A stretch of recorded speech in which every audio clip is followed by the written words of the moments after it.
Hello students, today we are going to discuss about proximate analysis of coal and its significance.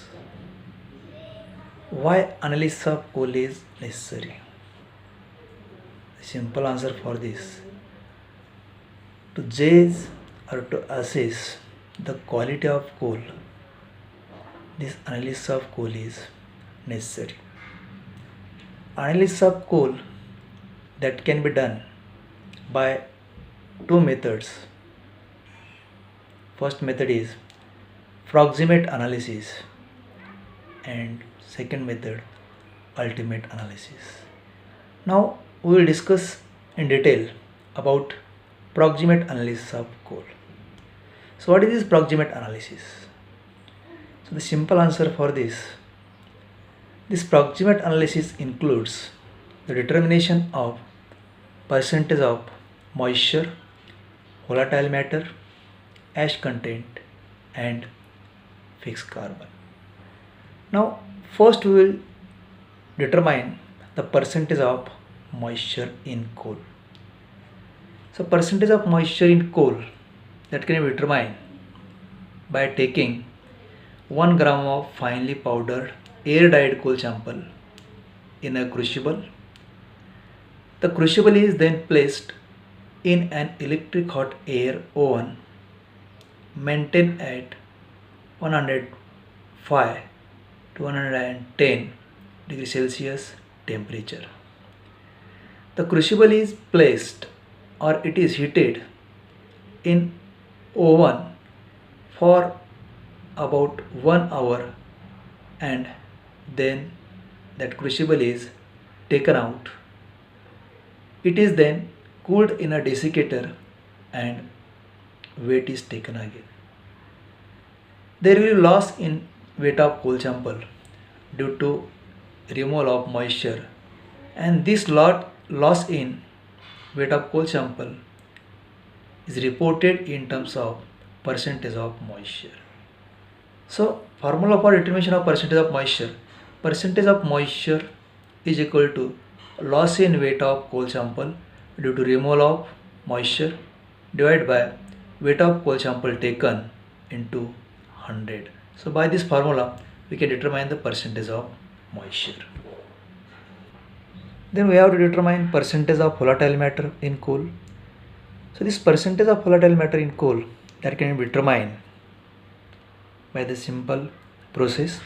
So in this process, first the dried sample of coal which is left in the crucible after determination of moisture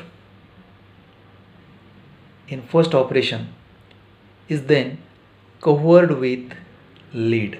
So in first operation, that is in determination of percentage of moisture, here that crucible was uncovered, but in second operation here the crucible is covered with lead and that crucible is placed in an electric furnace, or it is called as Maple furnace, maintained at 925 plus minus 20 degrees Celsius.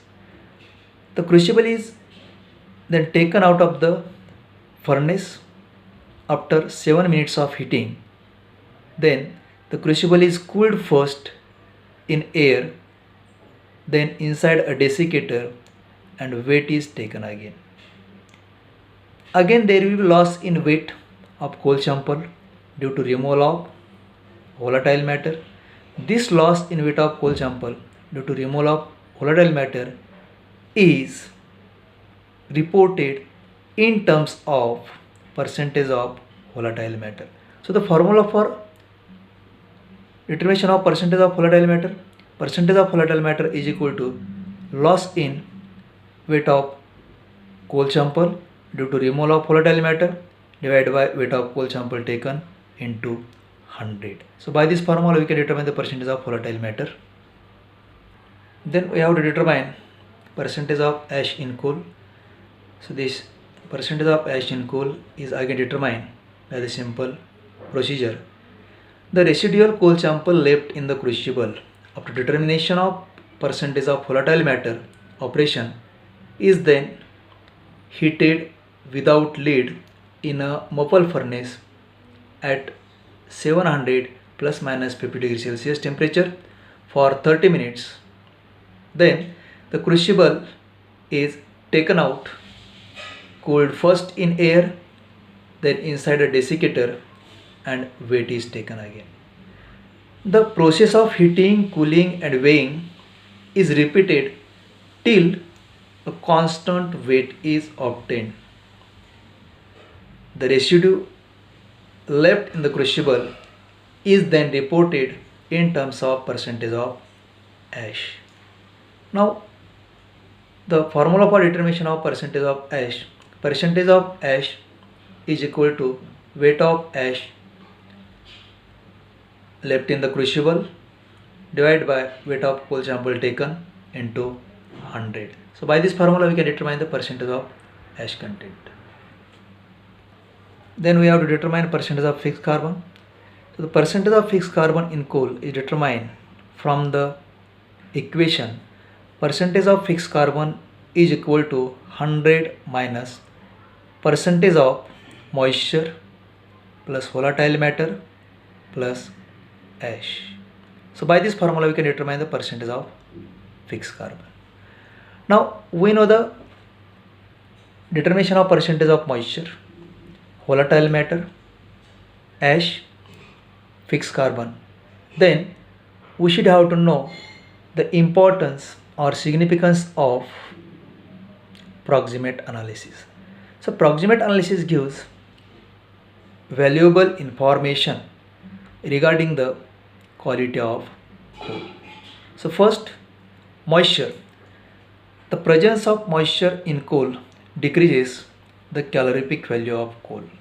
It increases the ignition temperature of coal. Hence, higher moisture content in coal is undesirable. So higher percentage of moisture in coal is undesirable.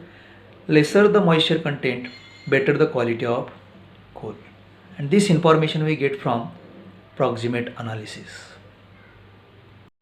Then volatile matter. The volatile matter decreases the calorific value of coal. A high volatile matter containing coal burns with long flame, high smoke, and has low calorific value. Hence, lesser the volatile matter, better the rank of coal. Therefore, the presence of higher volatile matter in coal is undesirable. So high percentage of volatile matter in coal is always undesirable. Next, ash content. Ash is useless, non-combustible matter which reduces the calorific value of coal. Ash formation decreases the velocity of combustion. Lower the ash content, better the quality of coal. Hence, the higher percentage of ash in coal is undesirable. The next one is fixed carbon. Fixed carbon, higher the percentage of fixed carbon, greater is its calorific value and better the quality of coal.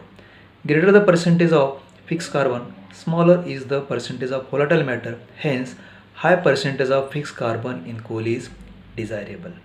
So here, as far as the significance of this proximate analysis is concerned, so here the lower percentage of moisture in coal is desirable, or higher percentage of moisture in coal is undesirable, higher percentage of volatile matter in coal is undesirable, higher percentage of ash in coal is undesirable, but higher percentage of fixed carbon in coal is desirable. And all this information we get from proximate analysis. So this is the significance of proximate analysis. So all this about proximate analysis and its significance. Thanks.